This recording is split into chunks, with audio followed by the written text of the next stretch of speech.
அஸ்ஸலாமு அலைக்கும் வரஹ்மத்துல்லாஹி வபரகாத்துஹு. அல்ஹம்துலில்லாஹ், எல்லா புகழும் அல்லாஹ் ஒருவனுக்கே. கணித்துக்குரிய எல்லாம் வல்ல அல்லாஹ் நல்லடியார்களே, பெரியவர்களே, சகோதரர்களே, தாய்மார்களே, அன்புக்குரியவர்களே, எம்டிஎம் நடத்தும் கேள்வி பதில் நிகழ்ச்சியில் இன்றும் சில கேள்விகளை எங்களுக்கு அனுப்பி வைத்திருக்கின்றார்கள். அதில் முதலாவது கேள்வியாக புத்தளத்திலிருந்து சகோதரர் அக்ரம் அவர்கள் இந்த கேள்வியை, இந்த வினாவை முன்வைத்திருக்கின்றார்கள். ஒரு ஜனாசாவிற்கு 2 ஜனாசா தொழுகை நடத்தலாமா என்ற அடிப்படையில் புத்தளத்திலிருந்து சகோதரர் அக்ரம் அவர்கள் இந்த கேள்வியை முன்வச்சிக்கிறாங்க. அதாவது, ஒரு ஜனாசாவுக்கு ஜனாசா தொலை வச்சிட்டாங்க, மீண்டும் அதே ஜனாசாவிற்கு இன்னொரு முறை ஜனாசா தொழுகை நடத்தலாமா, நடாத்தக்கூடாதா என்ற அடிப்படையில் தான் சகோதரர்கள் முன்வைத்திருக்கின்றார்கள். அல்லாஹ் அவருக்கு அருள் பாலிப்பானாக. பொதுவாக இதை நாங்கள் 2-3 அமைப்புகளில் இதை கவனிக்கலாம். பொதுவாக ஜனாசா தொழுகையை பொறுத்தவரை எந்த அமல்களாக இருந்தாலும் அல்லாஹ்வுடைய தூதரவர்கள் எப்படி எங்களுக்கு வழிகாட்டியிருக்கின்றார்களோ அந்த வழியை நாம் நடைமுறைப்படுத்த வேண்டும் என்பது மார்க்கத்துடைய வழிகாட்டல். இந்த அடிப்படையில் அல்லாஹ்வுடைய தூதர் அவர்கள் ஒரு ஜனாசா வருதுன்னு சொன்னால் எல்லோரும் கலந்து கொள்வார்கள், அதற்கு தொழுவிப்பார்கள், அடக்கி விடுவார்கள். ஓரிரு சந்தர்ப்பங்களில் 2 முறை ஜனாசா தொழுகை நடந்த சம்பவங்களை நாங்கள் வரலாறுகளில் பார்க்கலாம். அதாவது, அல்லாஹ்வுடைய தூதருடைய காலத்தில் 2 விதமான அறிவிப்பு வருது. ஒரு பள்ளியில் ஒரு ஆண் அல்லது ஒரு பெண், கருப்பு நிற ஒரு ஆண் அல்லது கருப்பு நிற ஒரு பெண் என்ன செய்கின்றார்கள், வேலை செய்கின்றார்கள். அது ஒரு ஆணோ ஒரு பெண்ணோ வேலை செய்கின்றார். அப்படி செய்து கொண்டிருக்கக்கூடிய நேரத்தில் திடீரென்று அவங்களுக்கு மௌத்து ஏற்பட்டுருச்சு, மௌத்தா போயிடுறாங்க. மௌத்தா போன உடனே சஹாபாக்கள் என்ன செஞ்சிடறாங்க, தொழுவிச்சு அடைக்கிறாங்க. இந்த தகவல் அல்லாஹ்வுடைய தூதருக்கு தெரியாது. இந்த சந்தர்ப்பத்தில் அல்லாஹ்வுடைய தூதர் அவர்கள் கேட்குறாங்க, எங்கே அந்த பள்ளியை துப்புரவு செய்யக்கூடியவரை காணோம் என்று கேட்கும் பொழுது செய்தியை சொல்கிறாங்க. அதாவது, அவங்க மௌத்தா போயிட்டாங்க, நாங்கள் அடக்கிட்டோம் அப்படின்னு. அப்போ தான் நபியவங்க சொல்கிறாங்க, துல்லுனி அலா கபரிஹி அவ் கால கபரிஹா, அவருடைய கபரேல் அவருடைய கபரை எனக்கு அறிவிங்கள், காட்டுங்கள். ஃபதா கபரஹா, அந்த கபருக்கிட்ட என்ன செஞ்சாங்க, அல்லாஹ்வுடைய தூர் வந்தாங்க. ஃபஸல்லா அலைஹி, அந்த இடத்துல அந்த ஜனாசா தொழுகையை தொழுதார்கள் என்ற செய்தி புகாரியில் 458வது ஹதீஸ் இலக்கமாகவும் 1337வது ஹதீஸ் இலக்கத்திலும் இந்த தகவல் பதிவு செய்யப்பட்டிருக்குது. அப்போ இந்த தகவல் நாங்கள் பார்க்குற நேரத்தில் எந்த சந்தர்ப்பத்தில் ஒரு ஜனாசாவிற்கு 2 முறை தொழுவிக்கலாம் என்பதை பார்க்கும் பொழுது, ஒருத்தர் என்ன செய்கிறாரு, தூர இடத்துலேருந்து வாரார், ஜனாசா தொழுகையில் கலந்து கொள்வதற்காக வேண்டி வாரார். அதுக்கிடையில் ஜனாசா என்ன செய்கிறாங்க, அடக்கிட்டாங்க. இவருக்கு அந்த நேரத்துக்குள்ளே சேர்ந்து கொள்ள முடியலை. இப்போ இவர் என்ன செய்யலாம்டால், இப்போ ஏற்கனவே ஜனாசாவுக்கு தொழுவிக்கப்பட்டாச்சு, இப்போ இவர் என்ன செய்யலாம்னு சொன்னால், இப்போ ஜனாசா அடக்கப்பட்டுருச்சு, அந்த அடக்கப்பட்ட இடத்துல என்ன செய்யலாம், தொழுது கொள்ளலாம் என்பதை நாங்கள் என்ன செய்யலாம், விளையும் கொள்ளலாம். அதே நேரத்தில் இன்னும் சில இடங்கள் நாங்கள் பார்க்கலாம். ஒரு மௌத்தா போயிட்டாருன்னு சொன்னால் 2 விதமான கருத்து வரும். ஒரு சாரா சொல்லுவாங்க, இவர் ஊரோடு இருந்தவர், ஊர் பள்ளியில் தொழுவிச்சுட்டு தான் நாங்கள் மையவாடிக்கு எடுத்து செல்லணும்னு சொல்லுவாங்க.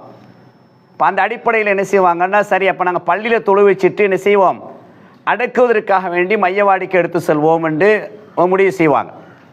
அதே நேரத்தில் இன்றைய காலத்தில் அதிகமாக ஒரு சாரார் என்ன செய்வாங்கன்னா, மையவாடிக்கு தான் வருவாங்க, ஜனாசா மையவாடிக்கு தான் வரும், அங்கே நம்ம தொழுது கொள்ளலாம், அங்கே அந்த ஜனாசாவுடைய தொழுகையில் கலந்து கொள்வோம் என்ற அடிப்படையில் வருவாங்க.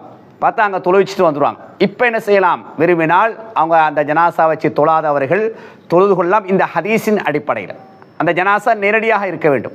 காயிப் ஜனாசா, மறைவான ஜனாசாவாக இல்லாமல் நேரடியாக ஒன்று ஜனாசா வச்சு தொழுவது அல்லது அடக்கியதற்கு பிறகு அந்த இடத்துல வச்சு என்ன செய்து தொழுது கொள்வது. அல்லாஹ்வுடைய தூதர் அவர்கள் மரணித்திருக்கின்றார்கள். அவனுடைய ஜனாசா ஒரே நேரத்தில் தொழுவிக்கப்படலை. அல்லாஹ்வுடைய தூதருடைய ஜனாசா நபியவங்களுடைய வீட்டில் தான் இருக்குது. ஒரு கொஞ்சம் பேர், ஒரு 10 பேர் தான் என்ன செய்கிறாங்க, கிட்டத்தட்ட ஒரு 10 பேர் என்ன செய்கிறாங்க, வீட்டுக்குள்ளே போய் தொழுதுட்டு வரக்கூடிய அமைப்பை பார்க்குறோம்.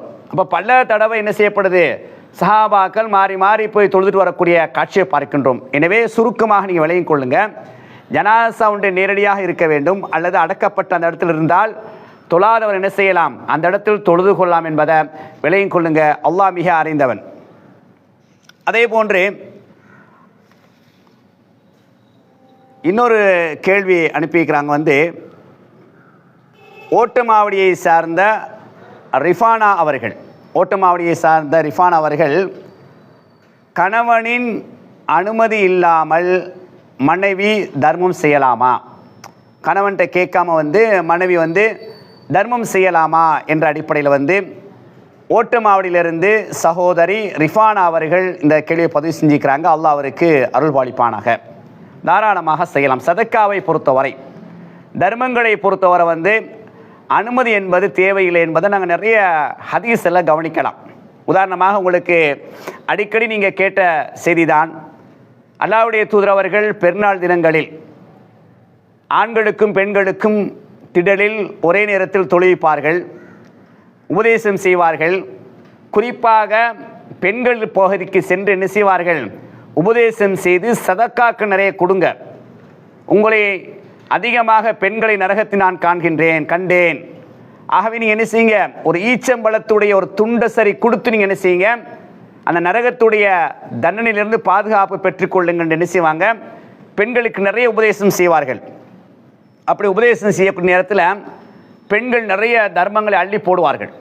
ஹதீஸில் பார்க்கலாம், அவங்கள்ட்ட இருக்கிறதெல்லாம் போடுவாங்க, காதில் இருக்கிறத கழட்டி போடுவாங்க, ஆபரணங்களை போடுவாங்க.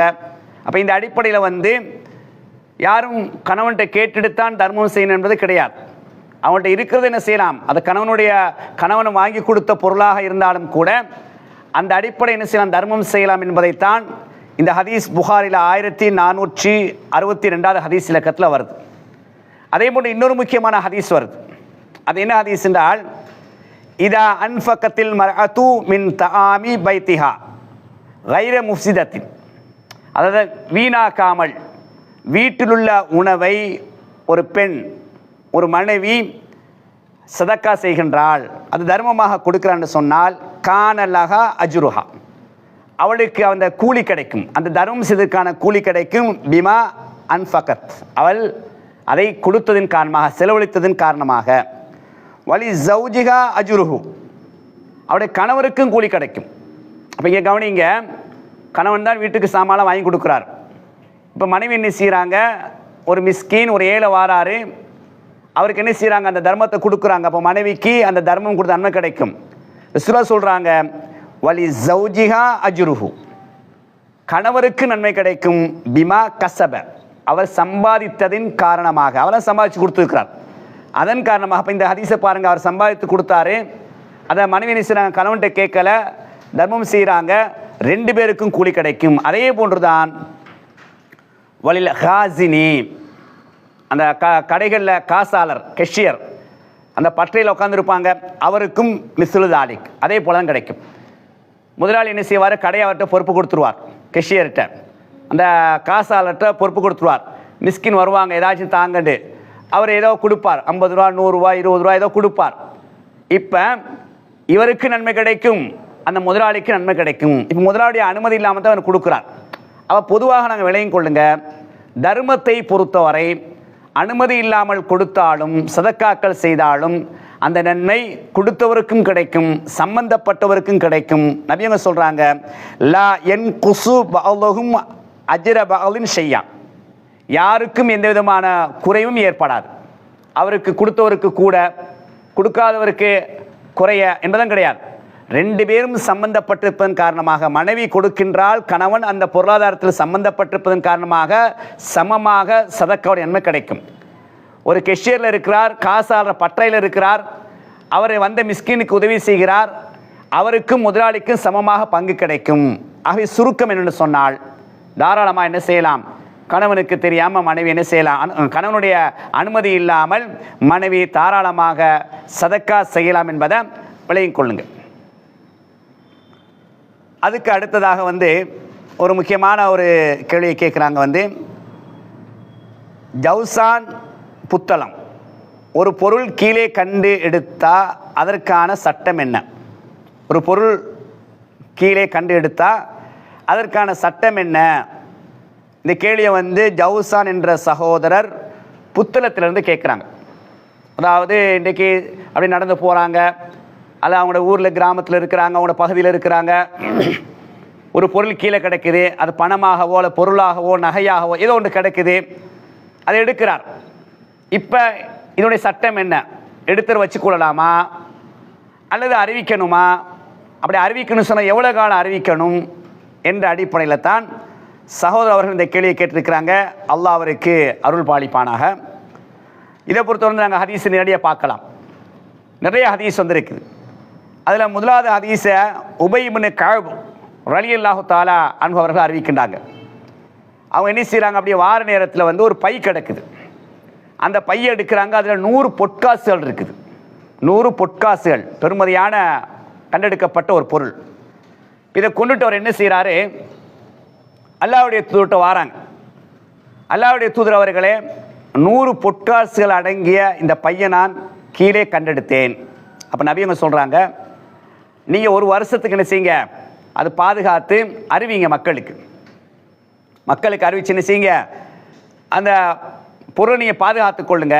ஒரு வருஷம் முடியுது, திருப்பி அந்த பையை கொண்டு வரான். அதே போல நபியவங்க சொல்கிறாங்க, இன்னொரு வருஷம் அறிவிங்கன்னு சொல்லி. 3ஆம் முறையும் என்ன நடக்குன்னு சொன்னால் அதே போல் நபியவங்க சொல்கிறாங்க. இப்போ 3 வருஷம் இவர் அறிவிச்சிட்டார், யாரும் வந்து எடுக்கலை.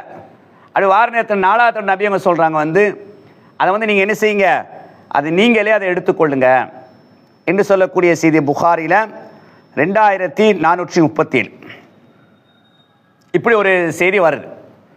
அதே போல் இன்னொரு செய்தி எப்படி வருதுன்னு சொன்னால், அதாவது ஒரு அரபி வாரார், அன்ன ஐராபியன் சஅலன் நபிய ஸல்லல்லாஹு அலைஹி வஸல்லம் அனில் லுக்தா, கண்டெடுக்கப்பட்ட பொருளை பற்றி நபி உங்கள்கிட்ட வந்து ஒரு அரபி என்ன செய்கிறாரு, ஒரு மனிதர் வந்து கேட்குறார். நபி சொல்கிறாங்க, கால அர்ரிஃப் ஹாசனா, ஒரு வருஷம் அதை அறிவிங்கன்றாங்க. ஒரு வருஷம் என்ன செய்யுங்க, அதை நீங்கள் என்ன செய்ய அறிவிங்கன்றாங்க. ஃபைன் ஜாஅ அஹதுன் யுக்பிருக பிஇஸாஸிஹா அவ் இகாயிஹா, அதாவது அந்த பையுடைய அடையாளம், அந்த பையை பற்றி அவர் தெரிஞ்சவர் வந்து உங்கள்கிட்ட வந்து கேட்கின்ற வரை ஒரு வருஷம் என்ன செய்யுங்க, அதை நீங்கள் வந்து அறிவிங்க.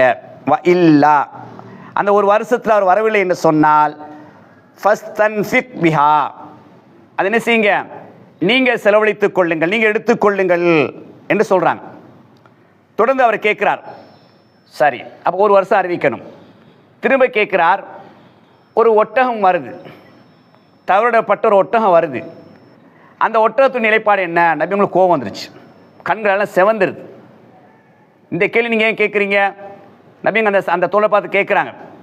ஒட்டகத்தில் தண்ணி இருக்குது, அது நடக்கக்கூடிய அந்த கால் பலம், அந்த குழம்பு இருக்குது, அது அப்படியே பாலைவனத்தில் சென்று இலை குலைகளை அது தின்று என்ன செய்யும், அது வாழ்ந்து கொள்ளும். அந்த எஜமானரை சந்திக்கின்ற வரை, அவர் முதலாளியை சந்திக்கின்ற வரை நீ அதை ஒன்றும் செய்யக்கூடாது. அப்போ ஒட்டகத்தை தொடக்கூடாது. ஒரு பாலைவனத்தில் ஒட்டகம் தவறப்பட்டுன்னு சொன்னால் அதை என்ன செய்யக்கூடாது, தனியை நிற்கின்னு பிடிச்சி வரக்கூடாது என்ற ஒரு செய்தியை சொல்கிறான். தொடர்ந்து அந்த மனிதர் கேட்கின்றார், சாலன் வாலத்தில் கனமி, ஒரு ஆடு தவறிடுச்சு, ஒரு ஆடு தவறு என்ன செஞ்சிச்சு, அப்படியே வந்துருச்சு, இப்போ இதோடைய நிலைப்பாடு என்ன? ஃபக்கால ஹிய லெக்கண்டாங்க, அது உனக்கு நீ எடுத்துக்கொண்டாங்க. அவுலி அஹீக்க, அல்லது உன்னோட சகோதரருக்கு, அவுலி தேபி லி தேபி, ஓனாய்க்கு என்று சொல்லக்கூடிய செய்தி புகாரியில் 2437 ஹதீஸில் பார்க்கலாம். ஆட்டை பொறுத்தவரை வந்து அதை என்ன செய்யும், ஒன்று யார் அதை எடுக்கலைன்னு சொன்னால் தவற விடப்பட்டுருச்சு, அனாதையாக நிற்கிது, அது ஆதரவட்டு நிற்கிது, அப்போ என்ன செய்ய, நீ எடுத்துக்கோன்றாங்க. அதில் நீ எடுக்கலாட்டி ஒரு சகோதரர் எடுத்துக்கோ. அதான் சொல்லி அகைக்க உன்னோட சகோதரருக்குண்டா வேறு யார் சரி எடுப்பாங்க. நீங்கள் 2 பேருமே எடுக்கலைன்னு சொன்னால் அதை என்ன செஞ்சிடும், ஒரு ஓனாய் தின்றும். ஆடு தானே, அது அப்பாவி ஒரு பிராணி உண்டு, அது ஓனாய் தின்றும். ஆக அதை எடுத்துக்கொள்ளலாம் என்ற அடிப்படையில் அல்லாஹ்வுடைய சொல்லக்கூடிய செய்தியை நாங்கள் பார்க்குறோம். அப்போ இந்த செய்தியை வச்சு நம்ம என்ன விளங்கலாண்டால், ஒரு பெருமதியான பொருளை கண்டெடுக்கிறீங்க, சும்மா ஒரு 100 ரூபா கண்டெடுக்கிறீங்க, ஒரு 50 ரூபா கண்டெடுக்கிறீங்க, இது ஒரு வருஷம் வச்சு அறிவிக்க தேவையில்லை. அதை நீங்கள் விரும்பினா என்ன செஞ்சிடலாம், யார் சரி தேடி வந்தால் கொடுத்துடலாம். அப்படி இல்லாட்டி என்ன செஞ்சிடலாம், பக்கத்தில் மஸ்ஜிது பள்ளி இருக்கிற தர்மா கொடுத்துடலாம், ஒரு ஏழைக்கு தர்மா கொடுத்துடலாம். பெருமதியான பொருளை கண்டெடுக்கிறீங்க, உண்மையிலே பெருமதியான பொருள், ஒரு நகை அல்லது ஏதோ ஒரு பெருமதியான பணம், பெரிய தொகை அப்படின்றால் அதை ஒரு வருஷம் அறிவிக்கணும். இன்றைக்கி அறிவிக்கக்கூடிய சூழல் நிறைய இருக்குது. மாஷா அல்லாண்டு சோசியல் மீடியாக்கள் மூலமாக, ஃபேஸ்புக் மூலமாக, வாட்ஸ்அப் மூலமாக நிறைய ஊடகங்கள் இருக்குது இன்றைக்கு. அதன் ஊடாக என்ன செய்யலாம், சூசகமாக இப்படி ஒரு பொருள் என்று சொல்லி இது யாரும் துளைத்திருந்தால், தேடுவக்கூடியவர்கள் யாரும் இருந்தால் இந்த இலக்கத்தோடு தொடர்பு கொள்ளவும் என்ன அடிக்கடி அறிவிச்சுட்டே இருக்கலாம். கிட்டத்தட்ட ஒரு வருஷம் அறிவிக்கணும் பெருமதியான பொருள்னு சொன்னால். அல்லது என்ன செய்ய பள்ளியில் ஒப்படைச்சிடலாம். ஒப்படைச்சி அவங்க என்ன செய்வாங்க, ஜும்மாவுக்கு பிறகு சூசகமாக அறிவிப்பாங்க. அல்லது சில ஊர்களில் சங்கங்கள் இருக்கும், அமைப்புகள் இருக்கும். அந்த அமைப்பிட பாரம் கொடுத்து யார் சரி தேடி வந்தால் கொடுத்துருங்க. இப்படி என்ன செய்யலாம், ஒரு பொருளை பெருமதியான பொருள் அதை என்ன செய்யலாம் கொடுத்து அதுக்கான ஒரு விஷயத்தை அமைத்து கொள்ளலாம். ஒரு சாதாரண ஒரு பொருள்னு சொன்னால் உண்டு என்ன செய்யலாம், அதை யார் சரி தேடி வந்தால் கொடுக்குறது. அப்படி இல்லாட்டி சதக்காய் நடிப்பில் ஒரு ஏழை கொடுத்தோன்னு சொன்னால் அது காணாக்கியவருக்குன்னு செய்யும், அது நன்மையாக அமையும் என்பது விளையும் கொள்ளணும். அதே நேரம் இன்னொரு பகுதியும் இருக்குது. அல்லாஹ்வுடைய தூதர் இஹ்ராம் அணிந்த நிலையில் ஒருவர் ஒரு பொருளை கண்டெடுக்கிறார். அவருக்கு என்ன சட்டம் என்ற செய்தியை புகாரில் 2433 ஹதீஸில் சொல்கிற நேரத்தில் வலா தஹில்லு லுக்குத்தத்துஹா இல்லா லிமுன்ஷிதின், அதாவது அந்த அந்த பொருளை எடுப்பதற்கென்று ஒரு சிலர் இருப்பாங்க.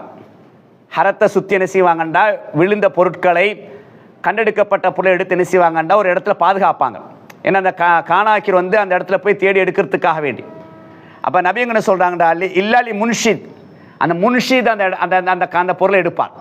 இப்போ நீங்கள் என்ன செய்கிறீங்க, இஹ்ராம் அணிஞ்ச நிலையில் போகிறீங்க, ஒரு பொருள் பெருமதியான பொருள் கிடக்குது, பொருள் கிடச்சி நீங்கள் எடுக்கலாம்.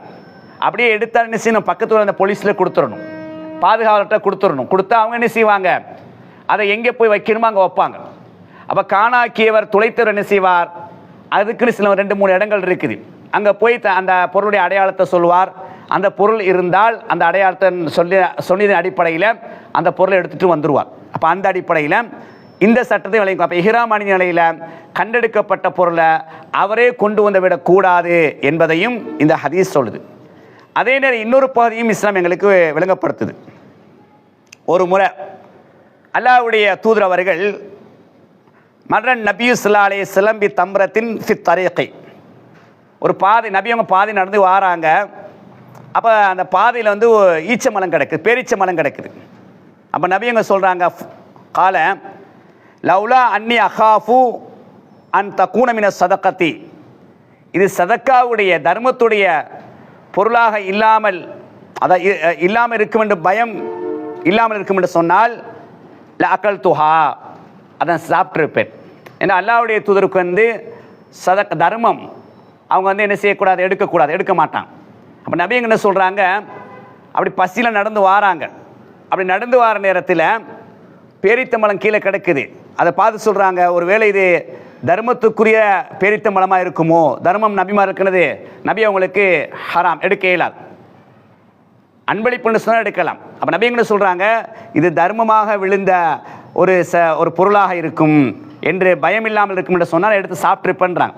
அப்போ இந்த இடத்துல என்ன விஷயம்னு சொன்னால், இப்போ நாங்கள் அப்படியே ஒரு ஆத்தங்கரையில் நடந்து போகிறோம், ஒரு இடத்துல நடந்து போகிறோம், சில மரங்கள் இருக்கும், அந்த மரத்துலேருந்து சில பழங்கள் கீழே விழுந்திருக்கும். இப்போ இதை எடுக்கலாமா, அதை என்ன செய்யலாம், தாராளமாக எடுத்து சாப்பிட்டு கொள்ளலாம். அதுக்காக மரத்தில் ஏறி பறிக்கிறதல்ல, அந்த மரத்தில் அது இருந்து கீழே விழுந்திருக்குது, அது என்ன செஞ்சிடும், யார் சரி அப்படியே எடுப்பாங்க, அல்லது அப்படியே பூச்சிகள் இழுத்துட்டு போகும், அல்லது அப்படியே அழிஞ்சு போயிடும். ஆகவே ஒருத்தருக்கு அப்படி போகிற நேரத்தில் அவருக்கு ஒரு பசியாக இருக்குது, அல்லது அந்த பழத்து மேல் ஒரு ஆசையாக இருக்குதுன்னு சொன்னால், கீழே விழுந்து கிடக்குது, அது ஒரு ஓரமாக கிடக்குதுன்னு சொன்னால் அதை எடுத்து என்ன செய்யலாம், சாப்பிடலாம் என்ற அடிப்படையில் இந்த தகவலை நம்ம என்ன செய்யலாம், நாங்கள் ஹதீஸில் பார்க்கலாம். இவை கண்ணியத்துக்குரியவர்களே, அந்த 3 அடிப்படையில் இந்த விலையும் கொள்ளுங்க. ஒன்று, பெருமதியான பொருள் என்று சொன்னால் கிட்டத்தட்ட 1 வருடத்துக்கு அறிவிக்க வேண்டும். அதே நேரம் இஹ்ராம் அணிந்த நிலையில் அந்த கண்டெடுக்கப்பட்ட பொருளை என்ன செய்யுங்க, அங்கே உரியவருக்கு அந்த உத்தியோகத்தர்கள் பாதுகாவலர்கிட்ட ஒப்படைச்சிடணும்.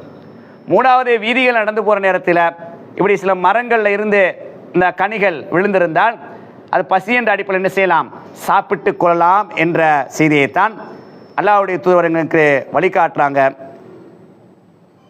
அதே போல் அடுத்த ஒரு சகோதரருடைய கேள்வி, தர்கா டவுனில் இருந்து ரைஹான் என்று சொல்லக்கூடிய ஒரு சகோதரர் தர்கா டவுன்லேருந்து கேட்குறார். என்ன கேள்வின்னு சொன்னால், தொழுகையில் இமாம் சூரா ஃபாத்தியா ஓதின பிறகு அதனை பின்தொடரும் நாமும் இமாம் ஓதின பின் சூரா ஃபாத்தியாவை ஓத வேண்டுமா அல்லது மௌனமாக இருக்க வேண்டுமா? இமாம் துணை சூரா ஒன்று ஓதும்போது நாமும் அதனை அப்படியே ஓத வேண்டுமா, மௌனமாக இருக்க வேண்டுமா? சற்று விளக்கம் தாருங்கள் என்று சகோதரர் ரைஹான் தர்கா டவுன்லேருந்து இந்த வினா முன் வச்சிருக்கிறாங்க. அல்லாஹ்விற்கு அருள் பாலிப்பானாக. இந்த விஷயத்தில் அன்றைய காலத்திலிருந்து நிறைய கருத்து முரண்பாடு இருக்குது. ஜமாத்துடன் தொழக்கூடிய நேரத்தில், குறிப்பாக சத்தமிட்டு ஓதக்கூடிய தொழுகையில் இமாம் சூரா ஃபாத்தியா ஓதியதற்கு பிறகு பின்னால் உள்ளவர்கள் மாமும்கள் சூரா ஃபாத்தியா ஓத வேண்டுமா அல்லது ஓத தேவையில்லையா என்ற இரண்டு கருத்துக்கள் அன்றைய காலத்திலிருந்து வரக்கூடிய அமைப்பை நாங்கள் பார்க்கலாம். முதலாவது என்னன்னு சொன்னால், கட்டாயம் ஓதி ஆக வேண்டும் என்ற ஒரு செய்தி புகாரில் 756வது ஹதீஸ் இலக்கமாகவும் முஸ்லீமில் 651வது ஹதீஸ் இலக்கம் பதிவு செய்யப்பட்ட ஹதீஸை வச்சு நிறைய அறிஞர்கள் பேசுகிறாங்க. அது என்ன ஹதீஸ்? லா ஸலாத்த லிமன் லம் யக்ரா பி ஃபாத்திஹத்தில் கிதாப்.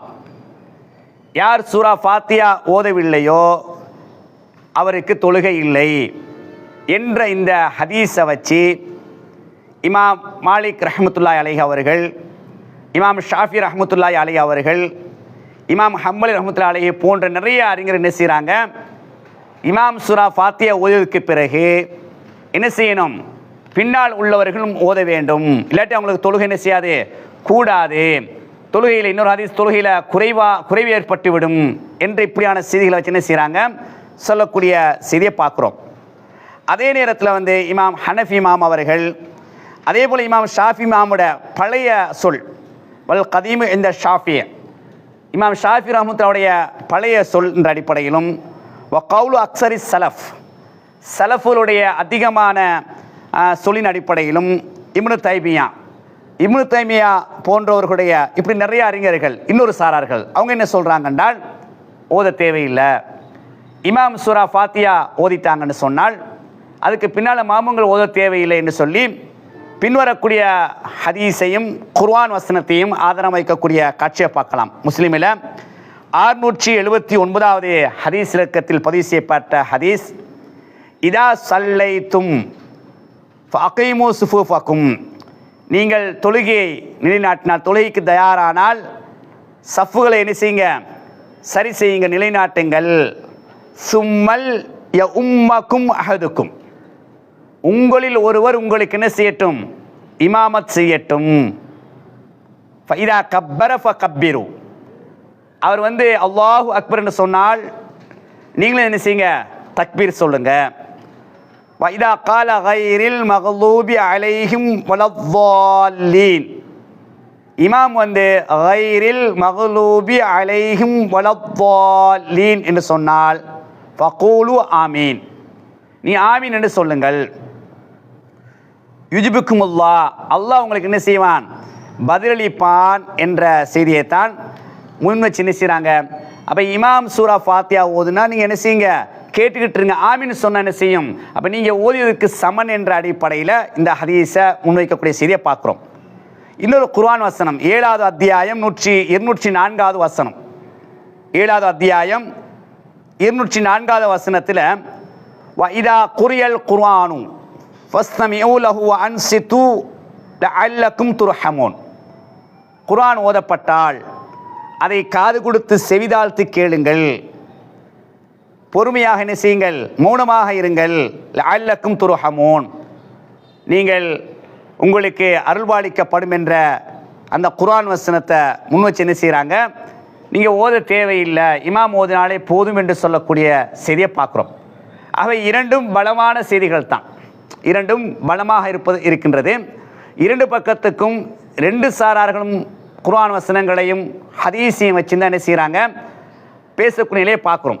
ஆகவே ரெண்டுக்கு நெருக்கமாக இருப்பதன் காரணமாக யாருக்கு எது பொருத்தமாக இருக்கோ அதை நடைமுறைப்படுத்தலாம். அப்போ கூடுதலாக நாங்கள் பார்க்குற நேரத்தில் வந்து அப்போ இமாம் ஓதினால் போதும் என்ற அமைப்பை நாங்கள் பார்க்கும் பொழுது என்ன செய்யலாம்?